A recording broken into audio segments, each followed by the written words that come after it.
The health benefits from raw dairy products worth the risk? Let's talk about the good and the bad. It's been shown that pasteurization does not significantly affect the nutrition of milk, which is true, kind of, but also kind of misleading. All that nutrition is still there. It's just been denatured or damaged, so it's no longer nearly as useful. So all the vitamins and minerals have been denatured, so they're not nearly as digestible and they don't function to the same degree. And then also a lot of the enzymes are no longer working to the same degree, so you can't use the enzymes in the milk to digest its own fats, which is like the lipases, or the lactose in the milk. And then also a lot of the proteins themselves are denatured as well as the fats. So along with those proteins are a lot of the immunoglobulins. A lot of the bacteria in the milk are all wiped out, which is the point of pasteurization. But you also have the beneficial bacteria, and some of those bacteria also help break down the lactose and the fats in the milk.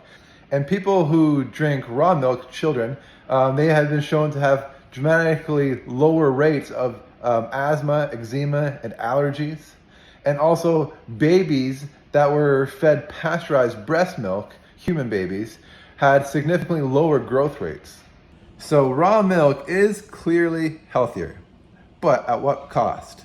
So if you zoom out to the US in 2014 and you look at the whole population, there was 760 people that reported an illness from dairy products, and almost entirely, 96% of that came from raw dairy products.